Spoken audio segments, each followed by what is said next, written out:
Hi there. Welcome to Conversations with a Wounded Healer. I'm your host, Sarah Bueno. I am a psychotherapist in Chicago, Illinois, just having a podcast and sharing some of my thoughts.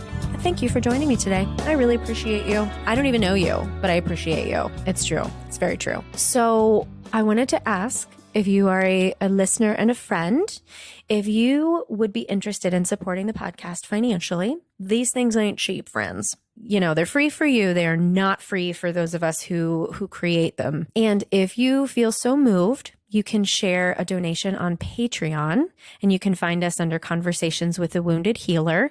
I believe it's patreon.com/wounded healer, just like the Twitter, like HEALR. Anyway, so someone had asked me, and I appreciate this so much. She said, I really would love to donate, but I'm not able to donate on a regular basis. And the minimum for donation, by the way, is just $1. So you could donate $1 once a month, and that's it. One-time donations, that's not really what Patreon is set up for. It's set up for monthly donations. But what I think you could do, and I told this person if she wanted to do that, you could set up a monthly donation, have it deducted from your account at one time, and then delete it and never donate again.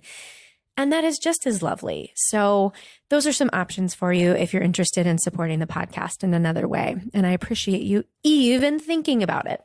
So I did want to talk before I introduce today's guest. I wanted to just share my experience. I've said before on the podcast that, you know, recording the podcast, I'm very present and I'm just trying to be there with the person. And then later I go back and I listen so that I can write some notes about the show and get some quotes and stuff. And we recorded this episode probably over 6 months ago. And I have no idea why I sit on an episode.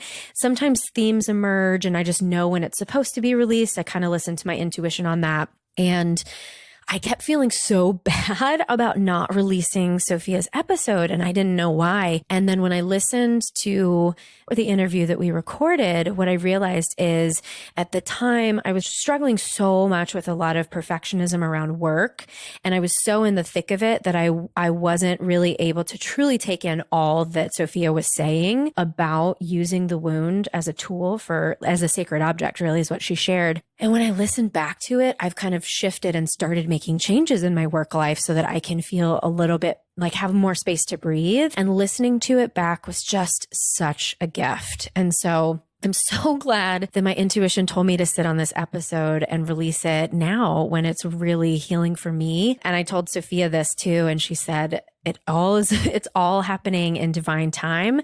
And so I'm also going to trust that this episode is what you need as it's being released today. So without further ado, Sophia Brody brings her master's of psychology and her intuitive practice with the elements of creative expression to provide a compassionate and sacred space for exploration. She offers life coaching and inner journey work through Transpersonal Muse life coaching and education. So please enjoy my interview with Sophia Brody. Hello, Sophia. Welcome to Conversations with a Wounded Healer. Thank you so much. How are you today? I'm great. Awesome. I got a kid-free moment here thanks to you. You're welcome. There you go. Sarah Bueno, kid-free moments. Wonderful, huh? Yeah.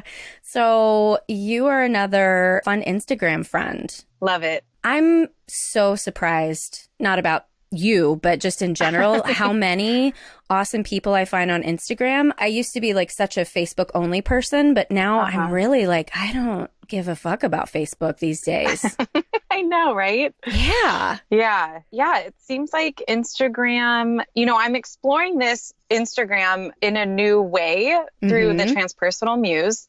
Because before it was just me and my life and my family and everything. So you'll see that if you go on to my site and scroll back. But yeah, it's just been so wonderful with, at least when you're coming from like a healing perspective and you're putting that out, that's the energy you're attracting on the social media, when you're going at it from that angle. So I love it too. And I love that you reached out right away, right when I started putting this whole thing together and hashtagging it, you just popped up and you're like, hey, And I'm like, yeah, this chick's rad. Oh, that's awesome. I love what you're doing. Thank you. It's funny, people are always like, well, what are you looking for in your podcast guests? And I'm like, I just cool people. Great. It's just kind of a vibe. And I can tell by people's social media if we vibe or not. And if we vibe, let's just do it. Right. I know. You got to get Spiritual AF on there. She was. Oh, good. Yeah. I have to go back and look. Yeah. Her interview came out in January or February. Awesome. Yay. Oh, yeah. Roxanne is a rad bitch. Right. Yeah.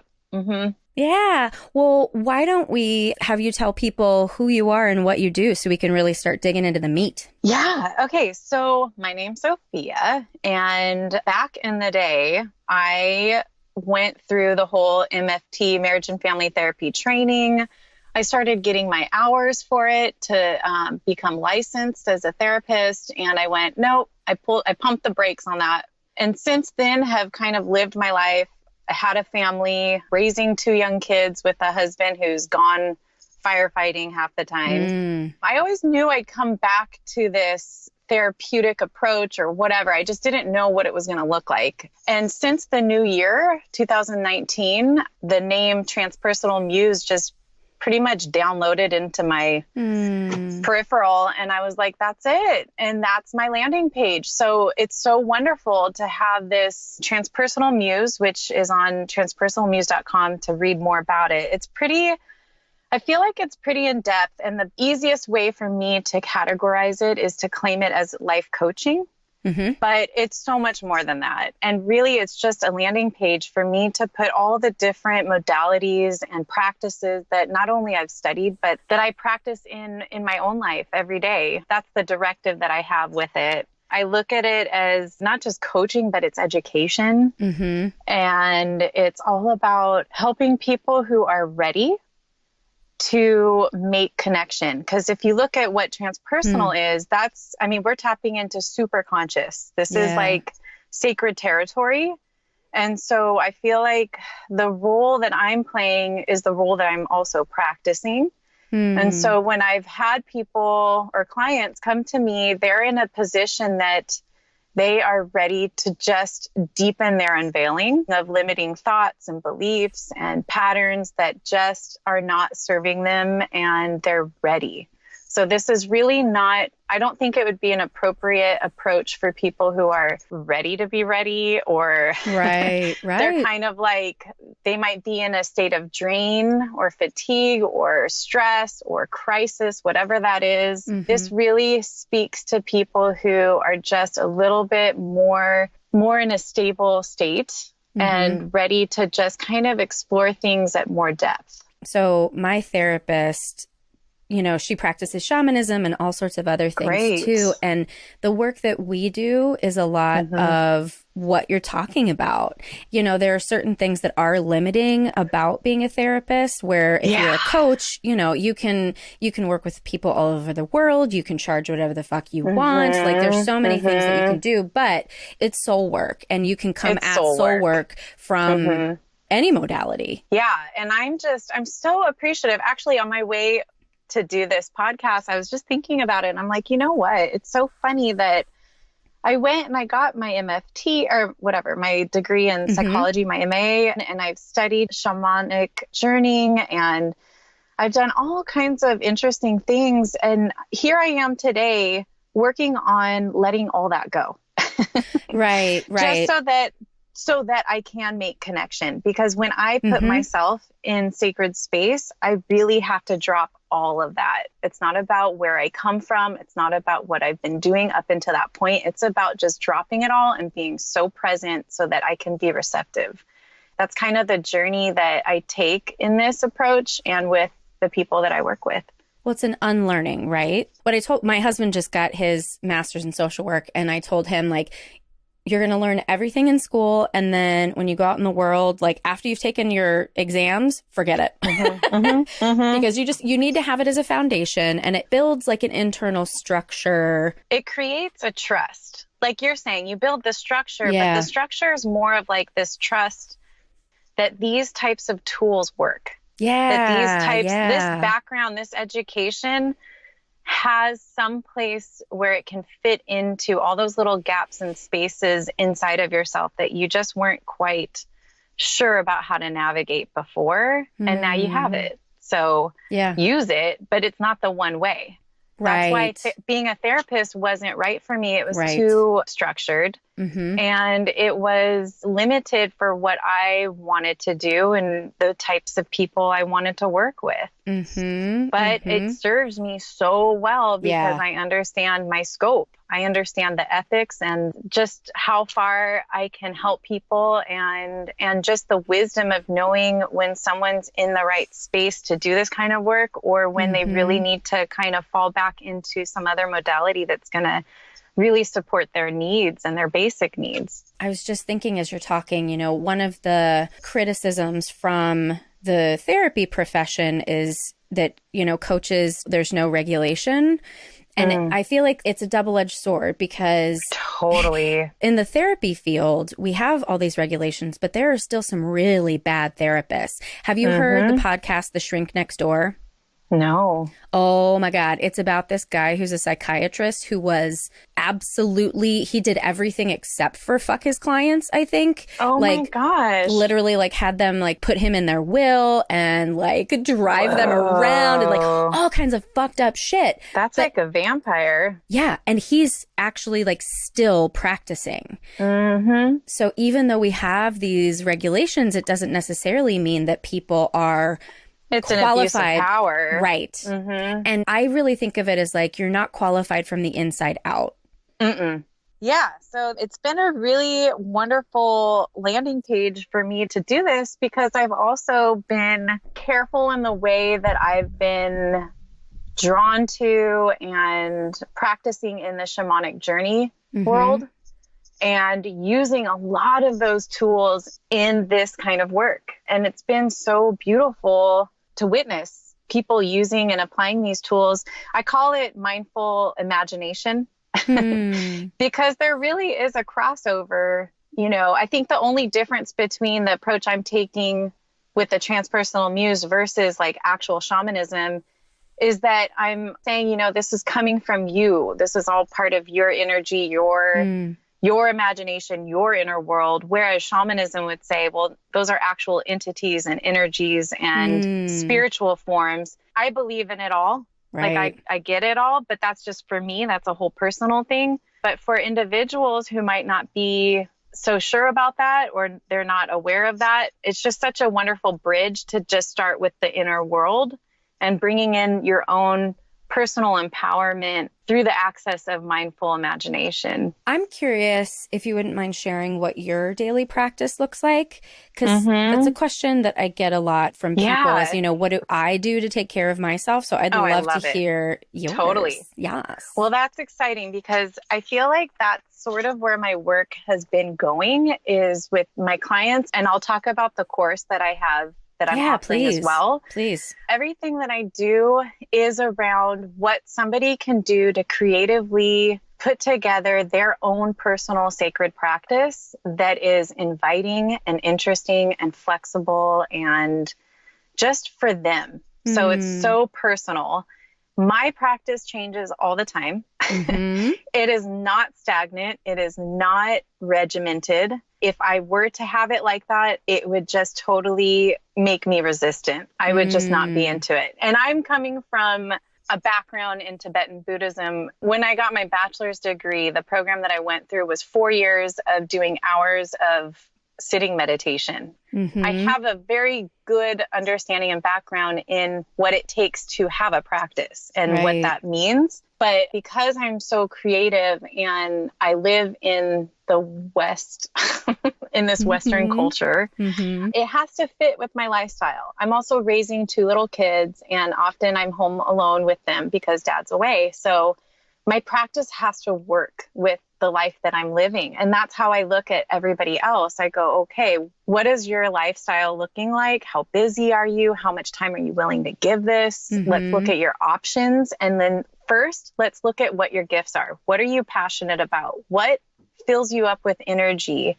And also at the same time, what relaxes you, what puts you at calm. So one person I have, for example, is into movement. And so my approach with her was, then let's get into some stretching or go dance or run or whatever you can to get yourself in that state of feeling energized and yet relaxed at the same time. Because nothing's really going to start to shift or create openness for receptivity if you're not in a state of relaxation. So what I do is I actually put on my earbuds and I lay down in my bed in a dark room. This is when my kids are in school. Yeah.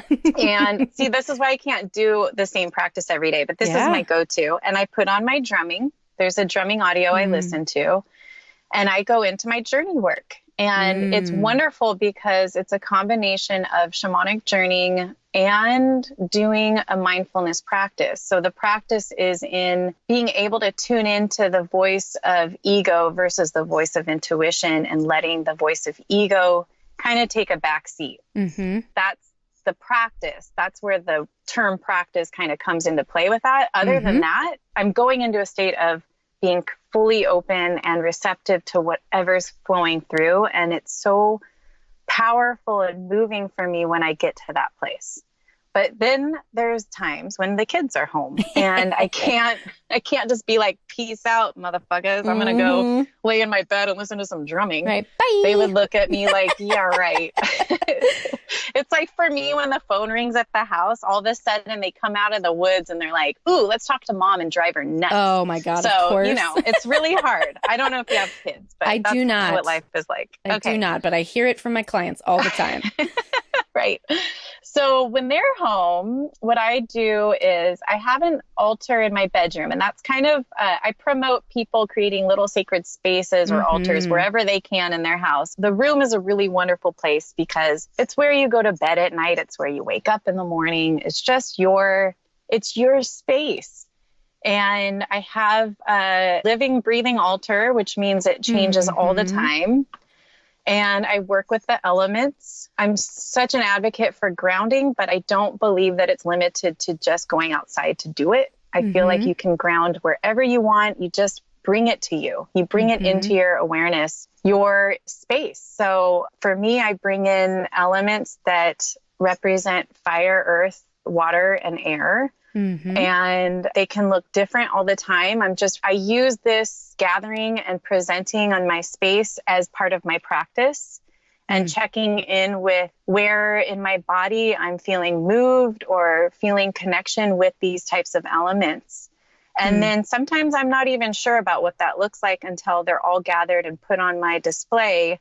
And then I can see, wow, I have an immense amount of water and depth going here and not so much fire. I wonder how that looks in my life, if that's really a reflection or if it's actual medicine and it's compensating for something that I'm not giving so much attention to. So, that becomes a practice. And I can do that in a matter of minutes. Sometimes I'll put one kid in the bath and the other one's playing, and I jam over to my room. I get undressed real quick to go jump in the shower, and I look at something on the altar, like a rock or a candle, and I just go, okay.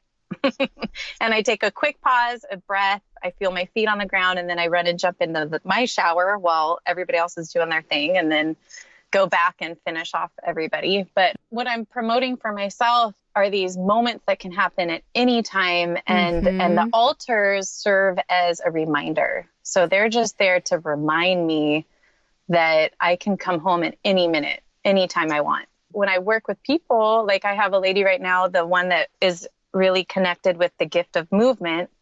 One of the practices that we sort of put together for her is, once she's gotten into her state of relaxation through the movement, is to find herself being able to keep her eyes open and aware and just take in her surroundings wherever she is, and noticing if something draws her attention that reflects some aspect of movement in a way that resonates with her.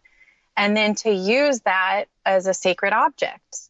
And that becomes part of the practice. And that object can go with her anywhere. She can put it in her purse. She can put it on her dashboard in the car or in her bathroom, whatever it is. And it's not so much of a, superstitious thing. It's more of just a grounding element. For her, that didn't work. So she actually was drawn to pulling a little oracle card. And so she had an animal card that she pulled. And it was so wonderful how this one card and its description perfectly matched this space of what she's wanting to step into and what she's wanting to create. Yeah. The, I guess, words that were coming to me as you were describing that was sacred in the everyday. That's the transpersonal, but that's where a lot of our shifts within ourselves are made. It's when these aha moments come in and insight and creative awakening. We don't really tend to give ourselves that opportunity to make those types of connections when we're just on autopilot.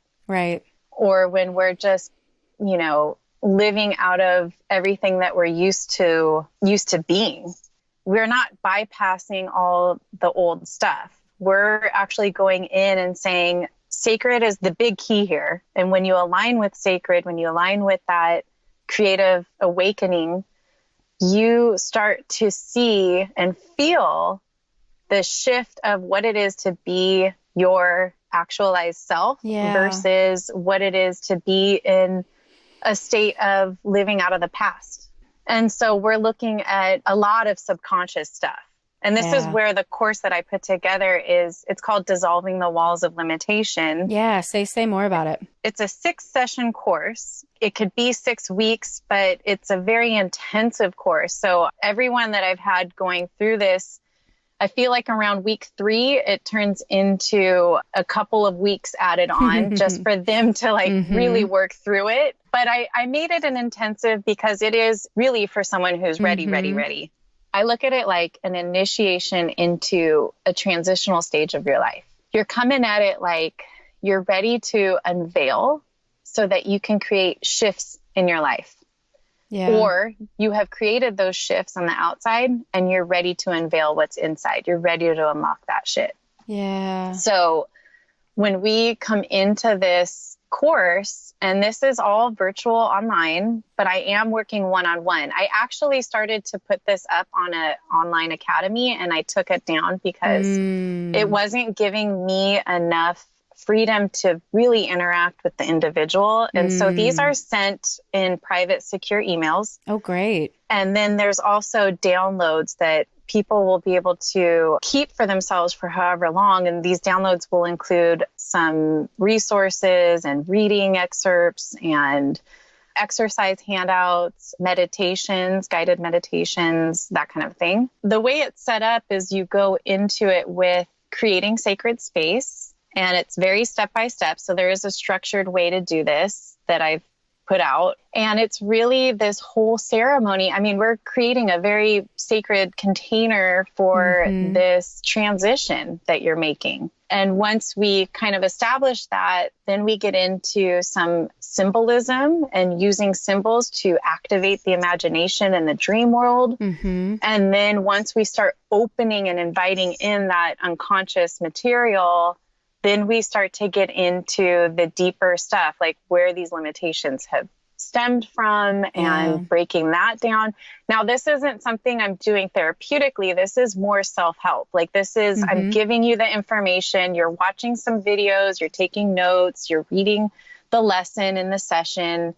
And then you're taking that and you're breaking it down for yourself and you're putting your own spin to it. Once you get through that, then we even I sneak in a little bit of shamanic stuff in there and we get into working with the elements, using the elements to really help us open up to the creative, active imagination and doing some writing around that and visualization.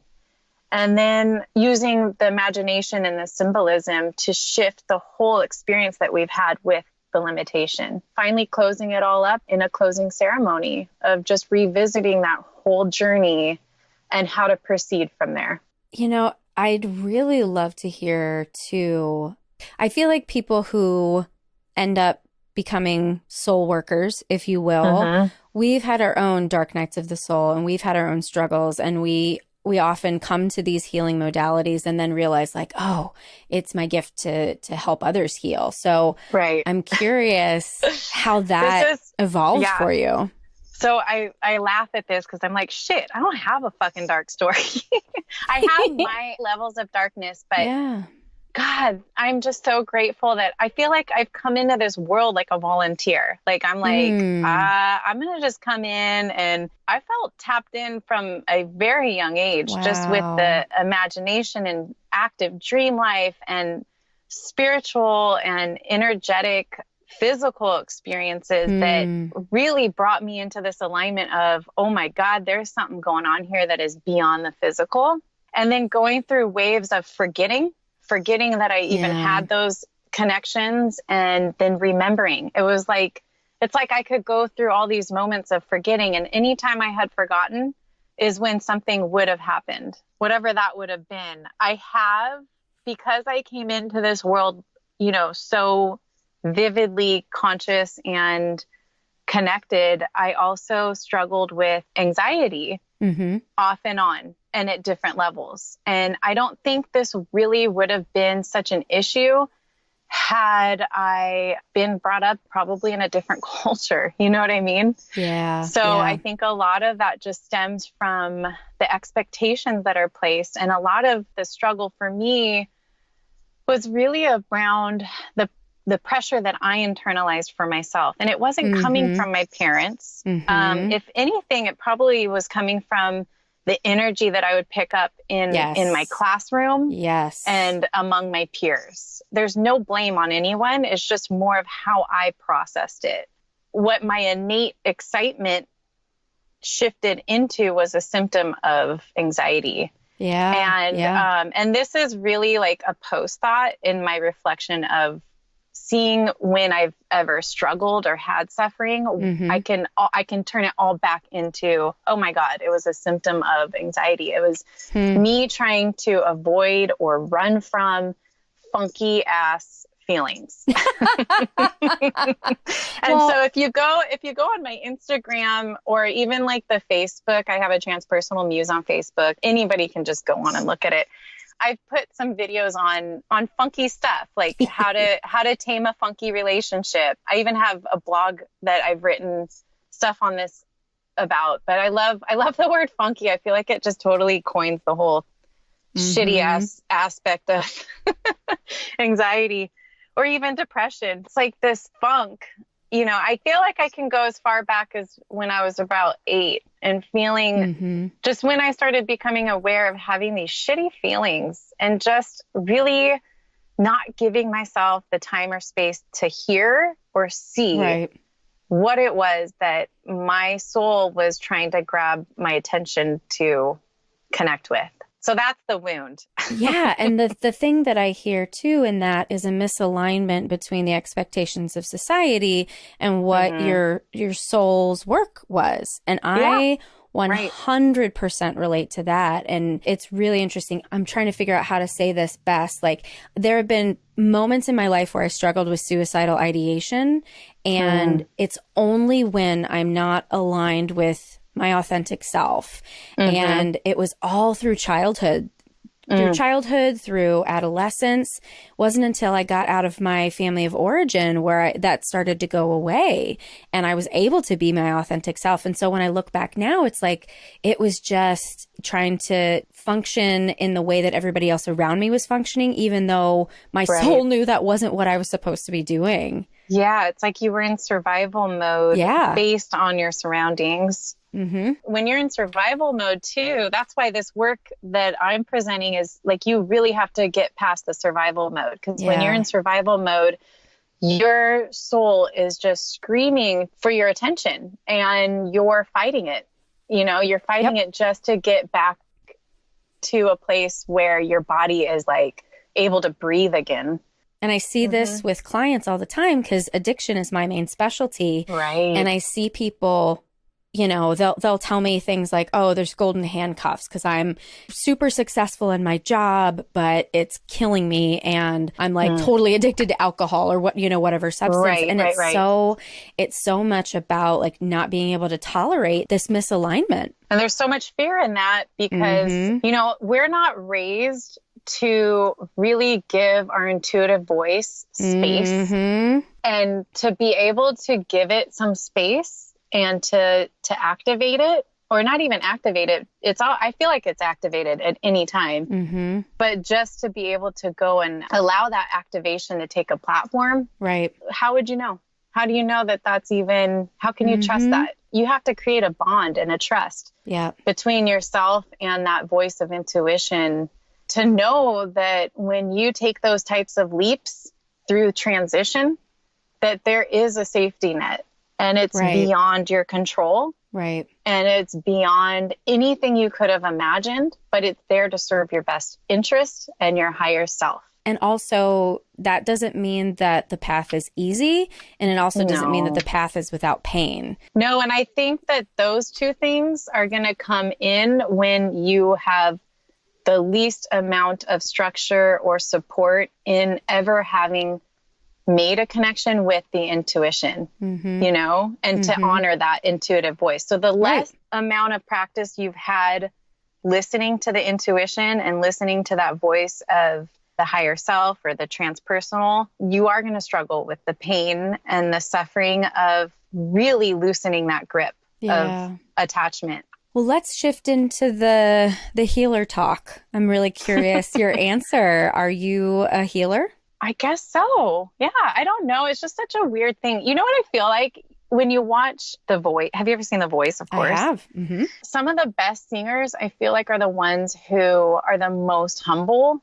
And they're just, or even like, So You Think You Can Dance, any of those competition reality shows. And the ones who tend to come out the winner are the least conceited or vain in their approach. And that has been my journey. Why do you think it's taken me so long to get to this final landing page? It's because I've never claimed it, because I don't feel like it's something to claim. I feel like it's something that I just practice. I practice healing. I practice awakening. I'm on a path of doing it in the most normal way I can. And normal, I mean, just being able to function in my life and the lifestyle I have. And then also being able to meet myself when I can and when it's appropriate. So it's like this, it's a balance. It's a balancing act. And sometimes it has required that I shift the friendships that I have. Yeah. Sometimes it's required that I make changes to the plans I've already made. Sometimes I have to take a 3-hour nap just to get myself back on track before I can even show up. So, there's all these different kinds of changes. And if I didn't trust this practice that I have and the life that I'm living, then it would be a very big struggle and I'd have a lot of guilt. I would have so much anxiety, so I can see where a lot of people can tend to get into these loopholes of pain and wounds and resistance and all that. It really takes an effort. It takes an effort to get to this place. And that's kind of the healing. That's how I look at the healing, is putting in a little bit of effort here and there. Sometimes it requires asking for help. And sometimes it just takes giving yourself a minute every day just to do a little check-in. And all those moments add up. They all are ways to fill up our reservoir of energy. That's one of the things I'm trying to work on personally right now, because I feel like I get to the end of the day and I've just completely exhausted myself and I can do nothing but lay on the couch and eat and drink all the stuff that is not helping me. So because you're just so depleted. Yeah, I've learned that path. I've been there. I feel like when you get to those places, it's kind of a check-in. It's a moment to check in and go, oh my gosh, am I working out of myself? Am I pulling from myself, or am I pulling from something that's bigger than me? Because if I'm pulling from something that's bigger than me, then I won't be drained. I love that. Ooh, I'm going to steal that. Do it. And I also think too, the way that you talk about yourself, I'm guessing that you've had so many lifetimes before, and you've learned a lot of the lessons along the way.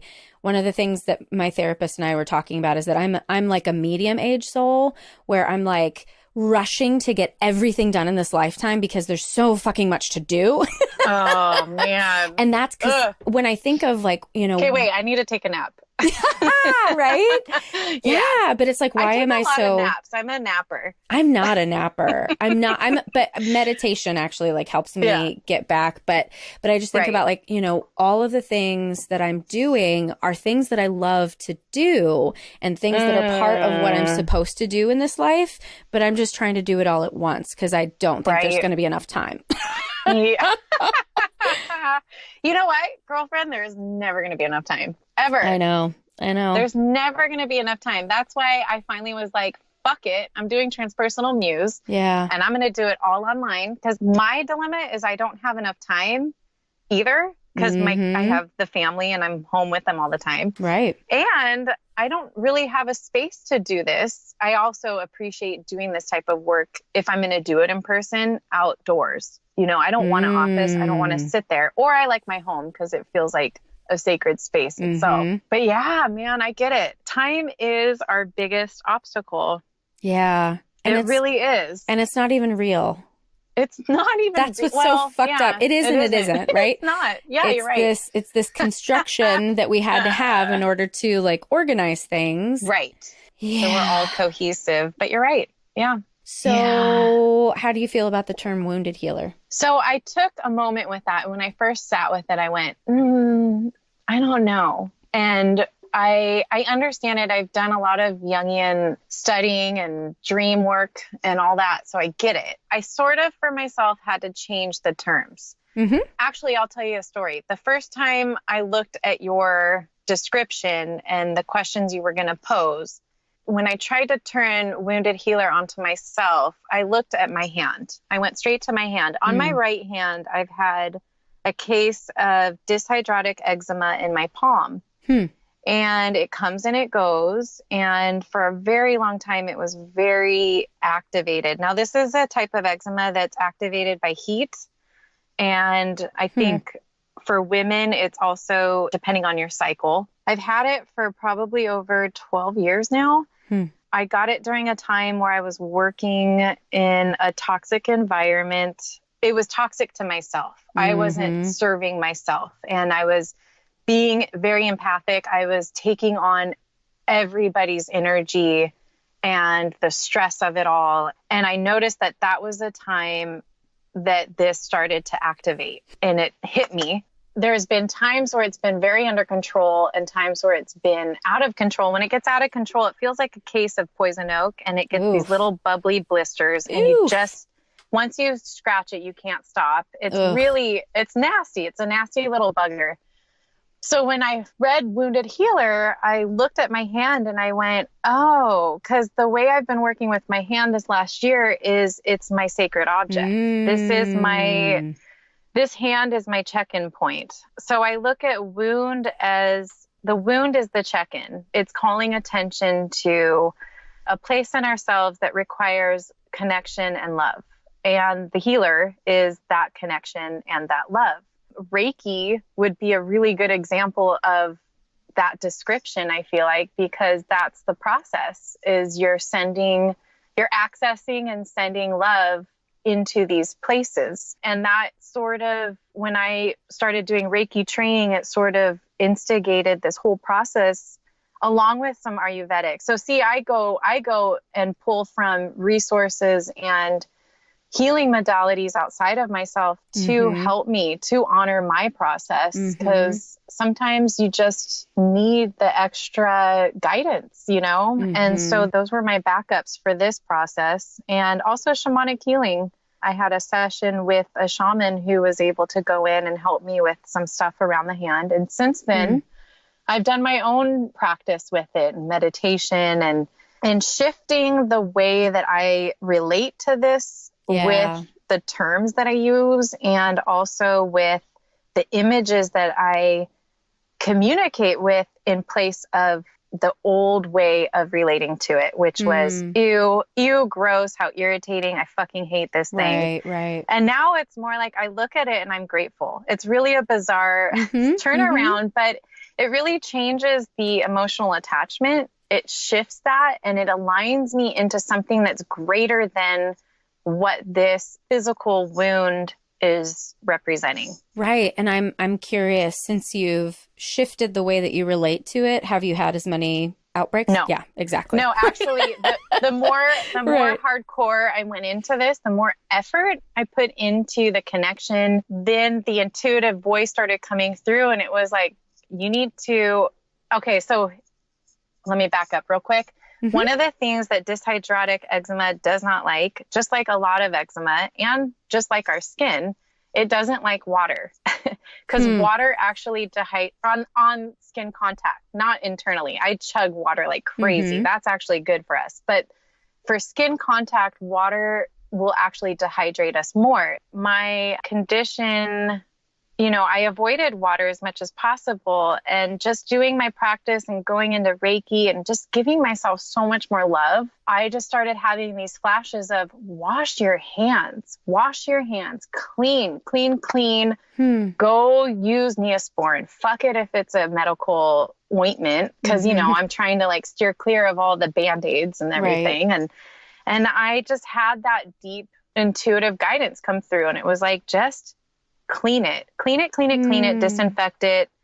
And I started doing that. And then I would do my Reiki and I would just send it all this love and I'd write about it, my journeys, and it cleared. It totally went away. And then I haven't been giving myself that type of attention in the most recent, I'd say, a couple months. And I've been a little bit more stressed and it started showing up again. Yep. And then other things were showing up. And so just in the last, I would say the last maybe 3 or 4 days, I've kind of been on this kick of seeing the wound, being turned on to the wound, and as well as emotional wounds. And this whole motto of it's okay.